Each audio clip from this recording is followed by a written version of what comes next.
ایک ایسی ترمیم متعارف کرا دی کہ جس کے ذریعے انہوں نے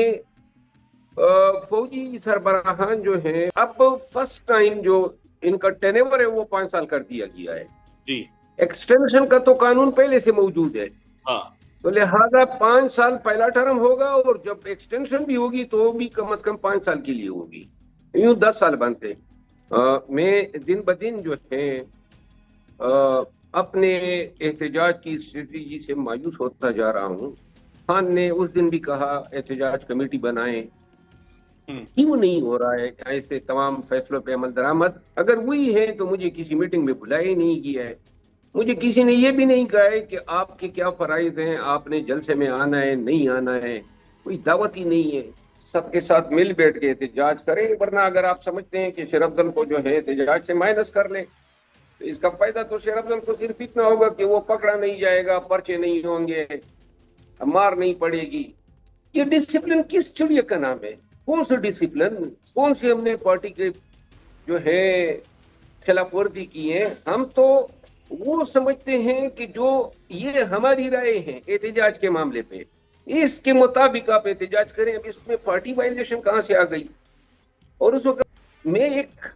اپنے دل سے اپنی مرضی سے خان کے ساتھ کھڑا ہوں کسی کو خوش کرنے کے لیے تو نہیں کھڑا ہوں تو لہذا اگر یہ سب مل کے ناراض ہو یا سب مل کے اکٹھے ہو کے کہیں کہ جی بھائی آپ نہیں ہیں تو تب بھی میں خان کے ساتھ کھڑا رہوں گا میری جو محبت ہے عشق ہے جو الفت ہے وہ خان کے نظریے کے ساتھ ہے 7-8 لوگوں کے علاوہ پوری پارٹی میں جو قیادت ہے وہ اس کو افسوس یا ماتم اس چیز کا ہے کہ ثوابی کے جلسے میں جب میں مجھے مدعو نہیں کیا تھا تو مربت کے نعرے لگ رہے تھے اسلام آباد کے جلسے میں یہ صورتحال تھی لاہور کے جلسے میں یہ صورتحال تھی پورے پاکستان میں ورکر جو ہیں ان کی محبت مل رہی ہے یہ چیز ہے جس نے جلن اور اسد کو بڑھایا ہوا ہے اور اس کا میرے پاس قطعاً کوئی علاج نہیں السلام علیکم ناظرین سراب برکت آپ سے مخاطب ہے جناب محترم شیر افضل مروت صاحب ہمارے ساتھ موجود ہیں مروت صاحب ویری مچ ویلکم السلام علیکم وعلیکم السلام جی سوراب مروت صاحب آپ کے چہرے پر وہ رونق نہیں ہے آج وہ چمک نہیں ہے تھوڑے پریشان ہیں پریشان تو پورا پاکستان ہے یہ 76 سال سے ملک کے جو درگت بنی ہوئی ہے اور لامتناہی سلسلہ ہے سویلین کے استحصال کا اب بدقسمتی ہے میری کہ پاکستان کی تاریخ میں اس پارلیمان کا حصہ بنا جس نے پاکستان کی تاریخ میں سیاہ ترین آئینی اور قانونی ترامیم کی یہ جو لوگ پاکستان تحریک انصاف کے امیدواروں کو اغوا کر رہے تھے ان کے کاغذات چھین رہے تھے اور پارٹی توڑ رہے تھے ممبران اسمبلی کو خرید رہے تھے اصل مقصد اصل قانون سازی یہ تھی جو کل ہوئی ہے اور جس کے ذریعے انہوں نے ایک پاکستان میں ایک ایسی ترمیم متعارف کرا دی کہ جس کے ذریعے انہوں نے فوجی سربراہان جو ہیں اور جتنے بھی سروسز چیفز ہیں ان کی 5 سال میعاد رکھ دی اور چونکہ جس طرح پاکستان میں رواج آ رہا ہے کہ ہمیشہ سے یہ ایکسٹینشن ہوتی آئی ہے تو اب مسئلہ یہ ہوگا کہ 10 سال کم از کم جو ہے وہ پاکستان میں ایک ہی طرز حکومت ہوگی ایک ہی شخص کی ہوگی جو میرا خیال ہے جمہوریت کے ساتھ آئین کے ساتھ ظلم کے مترادف ہیں یہ جو ترمیم انہوں نے کی ہے بیسیکلی پاکستان کے آئینی ڈھانچے سے متصادم ہے پاکستان کا آئین کبھی یہ پرووائڈ نہیں کرتا ہے کہ آپ ایسے نظام کی طرف پیش قدمی کریں جو مطلق العنانیت کی طرف ہو ٹوٹلیٹیرزم کی طرف ہو اور اب اس میں عدلیہ کی آزادی تو ویسی ہی سلب ہو چکی ہے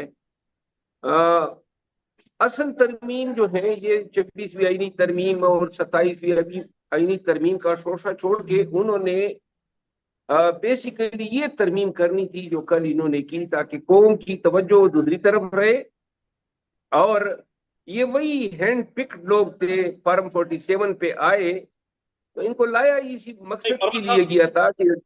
اب سر ظاہر ہے ترمیم تو جو قانون تو پاس ہو گیا، ایکسٹینشن ہو گئی ہے، آرمی چیف صاحب ان کی جو مدت ملازمت ہے اس میں 2 سال کا اضافہ ہو گیا ہے، 25 کے بجائے 27 میں جا کر وہ ریٹائر ہوں گے. آپ یہ کہہ رہے ہیں کہ اس جو ایکسٹینشن ہے اس کی وجہ سے آپ پریشان؟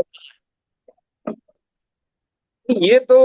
اب فرسٹ ٹائم جو ان کا ٹینیور ہے وہ 5 سال کر دیا گیا ہے. جی ایکسٹینشن کا تو قانون پہلے سے موجود ہے، ہاں. تو لہذا 5 سال پہلا ٹرم ہوگا، اور جب ایکسٹینشن بھی ہوگی تو بھی کم از کم 5 سال کے لیے ہوگی. یوں 10 سال بنتے. تو 10 سالوں تک آپ کیا کہتے ہیں کہ جناب یہی سب کچھ اس طرح کی حکومت اور یہ سارا نظام ہی اس طرح چلے گا؟ ان کی خواہش تو ہے کہ نظام اسی طرح چلایا جائے، لیکن کل کی کس نے دیکھی ہے کہ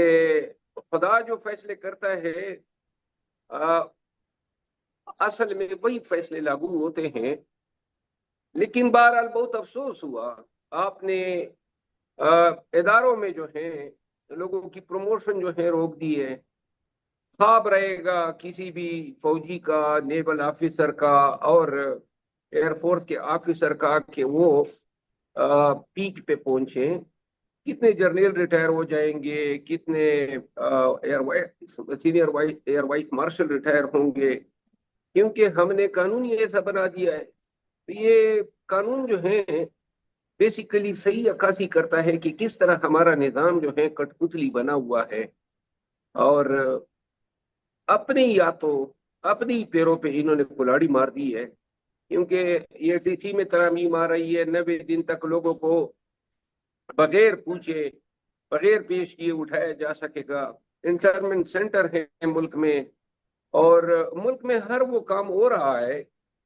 جو بنیادی انسانی حقوق کے منافی ہیں.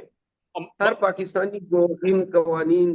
کا ماتم کرنا چاہیے. مروت صاحب، جو ابھی سپریم جوڈیشل کونسل کے اندر یہ ساری ہوئی ہے، جسٹس امین الدین خان صاحب کو بینچ کا ہیڈ، کانسٹیٹیوشنل بینچ کا ہیڈ بنا دیا گیا ہے. سر آپ کیا سمجھتے ہیں، جسٹس منیب اور جسٹس منصور خطوط لکھتے رہے کہ پہلے 26ویں آئینی ترمیم پر فل کورٹ بلا لیں، لیکن جسٹس یحییٰ نے فل کورٹ نہیں بلایا. کیوں نہیں بلایا جسٹس یحییٰ نے فل کورٹ؟ میرا خیال ہے فل کورٹ تو ہو گیا تھا. یہ جو آئینی ترمیم 26ویں آئینی ترمیم نے تو بیسیکلی یہ میکینزم دیا نا کہ سپریم جوڈیشل کونسل کی تعداد اتنی ہوگی اور یہ اراکین جو ہیں وہ بینچ کے سربراہ کے لیے ووٹ کے ذریعے الیکشن کر سکتے ہیں یا سلیکٹ کر سکتے ہیں. یہ سب کچھ بیسیکلی پہلے سے طے تھا. جسٹس امین الدین خان نے بننا ہی تھا. وہ ان کے مقاصد کو سوٹ کرتا ہے. پھر بینچ میں وہی زیادہ تر آنریبل ججز شامل کیے گئے ہیں جو ماضی میں یہی ہم خیال تھے قاضی فائز عیسیٰ کے. ان کے فیصلے جو ہیں وہ موجود ہیں، تو لہذا یہ آئینی بینچ کو بھی آپ سمجھ لیں کہ اپنے تئیں حکومت وقت نے یعنی کہ اس کو یرغمال کر دیا ہے. سر آپ نہیں سمجھتے کہ جسٹس یحییٰ آفریدی کی ذمہ داری تھی کہ وہ پہلے 26ویں آئینی ترمیم کے اوپر تمام تر ججز کی رائے لیتے، اس کے بعد جا کر جوڈیشل کمیشن کی طرف جاتے، جس کی طرف جسٹس منصور اور منیب اختر صاحب نے پہلے بھی اشارہ کیا تھا؟ نہیں، میرا خیال نہیں ہے کہ جسٹس افریدی کا کوئی یہ قانونی آئینی مینڈیٹ تھا کہ وہ ایگزامن کر سکتے تھے. وہ اب نئے جو سیٹ اپ بنا دیا گیا ہے اس میں یہ چیف جسٹس ہے، اور چیف جسٹس کے جو کردار ہیں آئین اور قانون کے تحت اسی کے اندر انہوں نے رہنا ہے. اور اگر یہ کوئی ایسا کوئی فیصلہ کروا لیتے انتظامی مشینری کے ذریعے یا فل کورٹ ریفرنس کے ذریعے، تو فل کورٹ جو ہیں وہ عدالت نہیں ہوتی ہے. عدالت تب ہوتی ہے جب آئینی یا قانونی طور پہ کوئی مسئلہ سپریم کورٹ کے سامنے آ جائے یا جس کا سو موٹو لیا جائے. کیونکہ یہ تمام راستے انہوں نے مسدود کر دیے تھے قاضی فائز عیسیٰ کے ہوتے ہوئے کہ نہ 184(3) کے تحت اس کا کوئی نوٹس لیا جا سکے، نہ یہ عدالت کے سامنے آ سکے. اور یوں 26ویں آئینی ترمیم جب ہو گئی تو اس کے بعد جب تک کانسٹیٹیوشنل بینچ نہ بنے تب تک ان چیزوں کو کوئی اور ادارہ، کوئی اور فورم ایگزامن نہیں کر سکتا ہے. اب اگر یہ ایگزامن بھی ہونا ہے تو یہ کانسٹیٹیوشنل بینچ نے یہ ایگزامن کرنا ہے، اس کو سپریم کورٹ کے چیف جسٹس صاحب یا کوئی بھی دوسرے جج صاحب اپنے تئیں ایگزامن نہیں کر سکتا۔ واٹ نیکسٹ امروت صاحب؟ یہ تو پھر حکومت کا اپنا بینچ ہے، اپنی کمیٹیز ہیں، اپنا کانسٹیٹیوشنل عدالت ہے، اپنی ساری ایکسٹینشن اپنی مرضی کے ججز کو وہ لے کر آئیں گے۔ What next? تحریک انصاف تو پھر کارنر کر دی گئی ہے، بالکل دیوار کے ساتھ لگا دیا گیا آپ سب کو۔ میرا خیال ہے ان چیزوں کا ہمیں ادراک تھا، الٹیمیٹلی یہ تمام چیزیں ہونی تھی، کیونکہ نظام جو بنایا گیا ان کو سوٹ یا زیب بھی یہی دیتا تھا کہ وہ اس طرح کا میکینزم پروان چڑھائے جس کے اندر جو ہے ان کے اعمال، ان کے جرائم جو ہیں ان پہ پردہ پوشی ہو، اور کسی بھی جوڈیشل اسکروٹنی سے ان کو نہ گزرنا پڑے۔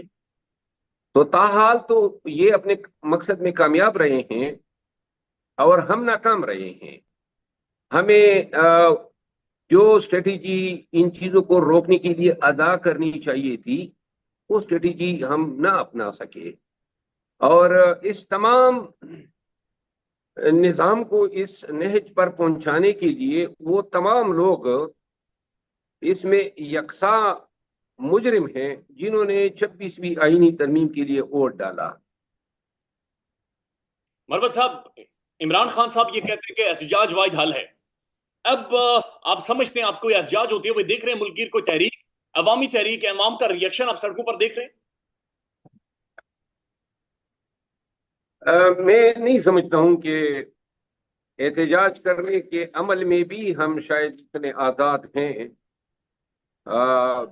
خان صاحب جس احتجاج کا سوچتے ہیں عملی طور پر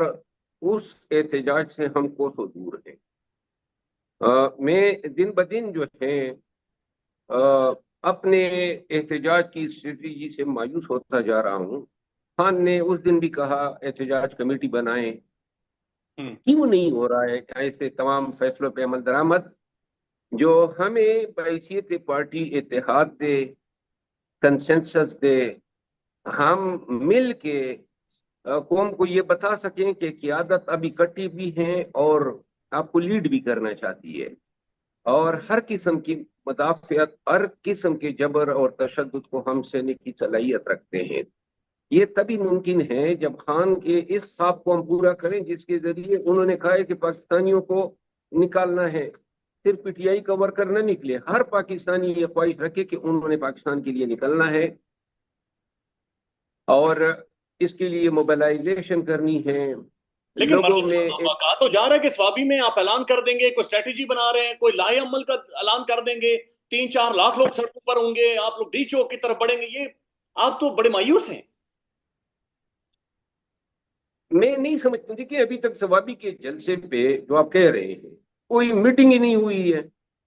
اگر ہوئی ہے تو مجھے کسی میٹنگ میں بلایا ہی نہیں گیا ہے، مجھے کسی نے یہ بھی نہیں کہا ہے کہ آپ کے کیا فرائض ہیں، آپ نے جلسے میں آنا ہے نہیں آنا ہے، کوئی دعوت ہی نہیں ہے۔ احتجاج اس طرح تو نہیں ہوتے، یعنی کیا بیر ہیں کہ آپ احتجاج بھی کریں، جلسے بھی کریں اور اپنی طاقت کو یوٹیلائز نہ کریں۔ تو ان تمام صورتحال کے پیش نظر میں کہتا ہوں احتجاج تب ہوگا جب ہم سب ایک پیج پہ ہوں گے، سب اکٹھے ہوں گے، اور اگر آپ اس وقت میں بھی بغض رکھیں گے اور یہ سوچیں گے کہ جی فلاں فلاں کو مائنس کرنے سے گویا احتجاج ہم کر پائیں گے، میں اب ایسے احتجاج کے بارے میں آپ کیا رائے دوں جس کا مجھے علم ہی نہیں ہے۔ اب سر بڑی حیران کن بات ہے، چونکہ بیرسٹر گوہر صاحب کل یہ کہتے ہیں، آپ نے ابھی یہ کہا ہمیں پہلے سے علم تھا کہ یہ سب کچھ یہ کریں گے، بیرسٹر گوہر صاحب کل یہ کہہ رہے ہیں کہ جناب یہ ایکسٹینشن کے بلز کے بارے میں ہمیں پتہ ہی نہیں تھا، وہ کہہ رہے ہیں مجھے آئیڈیا ہی کوئی نہیں تھا۔ آپ کے ساتھ سوتیلی معاملہ سلوک کیا جا رہا ہے، آپ ابھی بھی کراؤڈ پولر ہیں، آپ بندے سڑکوں پر لا سکتے ہیں، چھوٹا موٹا آپ کھا سکتے ہیں، آپ کو بالکل سائڈ لائن کیا ہوا، تو یہ تحریک انصاف ایگزسٹ بھی کرتی ہے یا ختم ہو گئی ہے؟ کراؤڈ ہم فل کرتے ہیں اپنی ذات کے لیے نہیں، بلکہ خان کے لیے اور پاکستان کے لیے، اور اگر ہماری انرجیز، ہماری محنت یا ہماری طاقت سے اس تحریک کو محروم کرنے کی کوشش کی جاتی ہے تو اس کا فائدہ صرف نظام کو ہوگا، نقصان ہمارا ہوگا، پی ٹی آئی کا ہوگا، پاکستان کا ہوگا۔ میں بار بار یہ کہہ چکا ہوں، اگر میں احتجاج کروں گا یا احتجاج کے عمل میں حصہ لوں گا تو مجھے یہ یقین ہونا چاہیے کہ احتجاج اسی طرح ہوگا جس طرح پاکستانی چاہتے ہیں اور جس طرح خان چاہتا ہے۔ اب میں کس طرح ایک ایسے احتجاج میں شامل ہو سکتا ہوں جس کے سر پیر کا مجھے علم نہ ہو؟ میں آپ کو مثال دوں، 22 اگست کو ہم نے جلسہ کرنا تھا، میں نے ویڈیو پہ پیغام دیا کہ 22 کا جلسہ ہر حالت میں ہوگا اور اگر نہیں ہوا تو ہم چوڑیاں پہنیں گے۔ یہ بہت بڑی بات کہی تھی میں نے، کیونکہ مجھے اپنے آپ پہ یقین تھا کہ کوئی ہمیں مجبور ہی نہیں کر سکتا ہے۔ لیکن 22 اگست کو صبح سویرے احتجاج مؤخر ہوا، مجھے 11 بجے پتہ چلا۔ اب وہ جو فکرے میں نے کہے تھے ابھی تک ہضم نہیں کر پا رہا ہوں۔ تو پھر اگر مجھے یہ باور بھی ہوتا یا گمان بھی ہوتا کہ اس طرح ہو سکے گا تو ہم ایسے الفاظ کیوں کہتے؟ اور دوسری بات یہ ہے کہ خان کے پاس جب گئے تو خان کہتا ہے ویڈیوز بنائیں، لوگوں کو تحریک دیں۔ اب آگے کے لیے ہم کس طرح تحریک دیں؟ میں دوسری مثال دوں، ڈی چوک کا احتجاج تھا۔ اب ڈی چوک کے احتجاج میں تو بیماری کی وجہ سے تھا ہی نہیں، لیکن اگر میں ہوتا تو یا تو کیونکہ مجھے تو کوئی آن بورڈ نہیں لیا گیا ہوتا کہ ہم نے کیا کرنا ہے، تو لہذا ڈی احتجاج میں جناب عالی ہم اپنا ہی منہ توڑواتے، کیونکہ واپس تو جانا تھا ہی نہیں۔ تو جب آپ کو یعنی علم ہو کہ بھائی میری باغ ڈور جو ہیں وہ خان کے ہاتھوں میں ہیں، عوام کے ہاتھوں میں ہیں، وہی مجھے آگے لے جا سکتے ہیں۔ احتجاج میں جب تک فیصلہ سازی میں مجھے یقین نہ ہو کہ احتجاج جینون ہو رہا ہے اور احتجاج اسی طرح ہو رہا ہے جس طرح ہم اور خان چاہتے ہیں، تو لہذا اب آپ کہہ رہے ہیں کہ ثوابی کا جلسہ ہے، آگے کیا تحریک ہے، کیا اسٹریٹجی ہے؟ اب میں بالکل یکسر جو ہیں اس سے لا علم ہوں۔ آپ بتائیں نا کہ کیا لوگ مجھ پہ اعتماد کریں گے جب مجھے خود علم نہ ہو، اور میں ان کو کس طرح باور کرا سکوں گا کہ جی ہم احتجاج کرنے جا رہے ہیں، ہم اسٹریٹجی بنا رہے ہیں؟ احتجاج تب ہوگا، میں ریپیٹ کرتا ہوں، کہ جب آپ سب کو آن بورڈ لیں، سب کے ساتھ مل بیٹھ کے احتجاج کریں، ورنہ اگر آپ سمجھتے ہیں کہ شیر افضل کو جو ہے احتجاج سے مائنس کر لیں تو اس کا فائدہ تو شیر افضل کو صرف اتنا ہوگا کہ وہ پکڑا نہیں جائے گا، پرچے نہیں ہوں گے،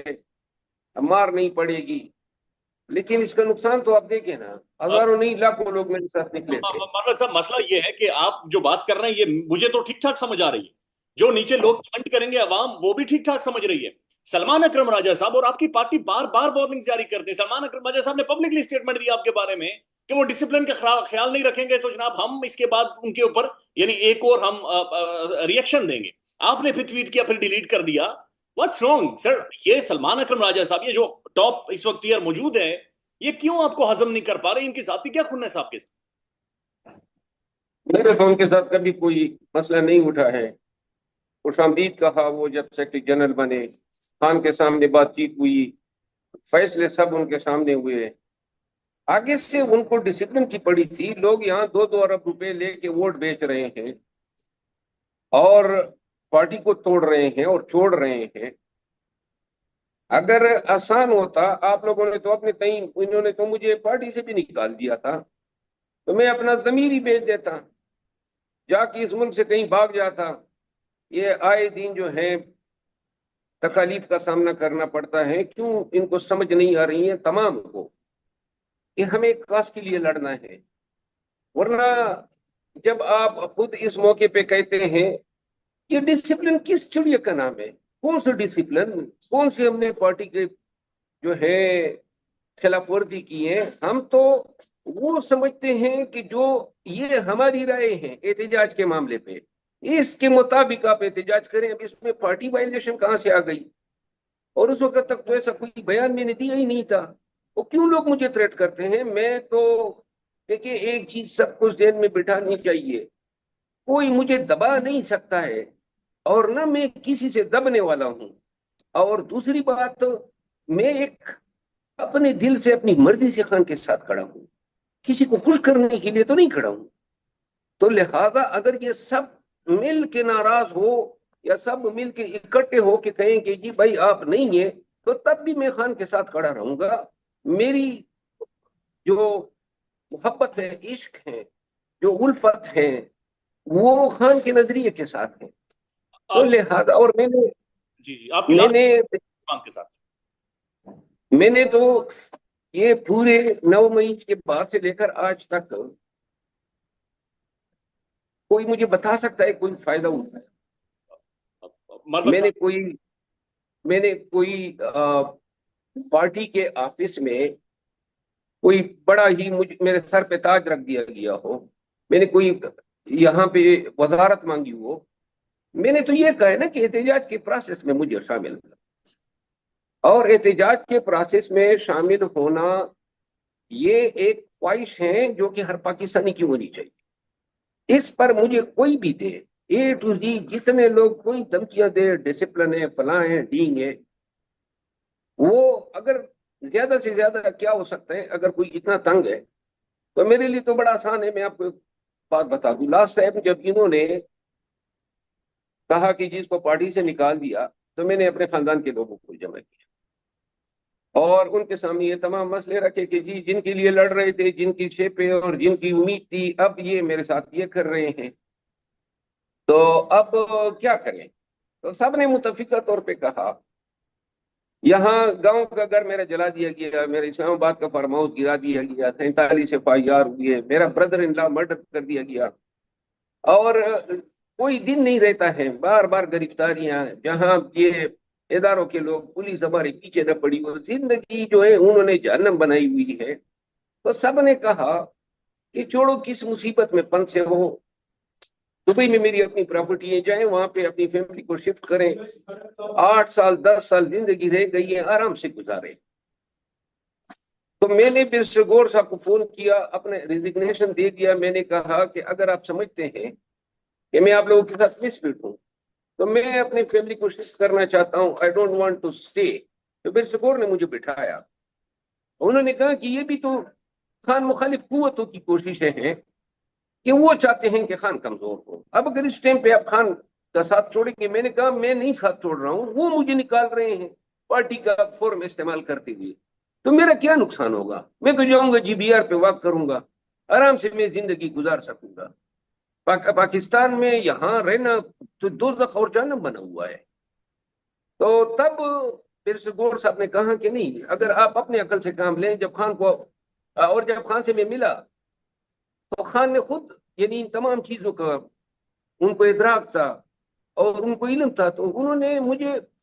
گلے لگایا اور اس نے کہا کہ کوئی آپ کے حوالے سے جتنی بھی، اب میں آپ کو بتا دوں، میں اس چیز سے بھی تنگ آیا ہوا ہوں کہ جتنے بھی لوگ ہیں نا، A to Z، کسی کے ساتھ میرا کنفلکٹ آف انٹرسٹ نہیں ہے، کسی کے ساتھ میرا راستہ ہی نہیں کٹتا ہے، کسی کے ساتھ میری کوئی ان بن آرگنائزیشن میٹر پہ ہو ہی نہیں سکتی ہے. لیکن 7-8 لوگوں کے علاوہ پوری پارٹی میں جو قیادت ہیں، وہ اس کو افسوس یا ماتم اس چیز کا ہے کہ ثوابی کے جلسے میں جب میں مجھے مدعو نہیں کیا تھا تو مربت کے نعرے لگ رہے تھے. اسلام آباد کے جلسے میں یہ صورتحال تھی، لاہور کے جلسے میں یہ صورتحال تھی. پورے پاکستان میں ورکر جو ہیں ان کی محبت مل رہی ہے. یہ چیز ہے جس نے جلن اور اسد کو بڑھایا ہوا ہے، اور اس کا میرے پاس قطعاً کوئی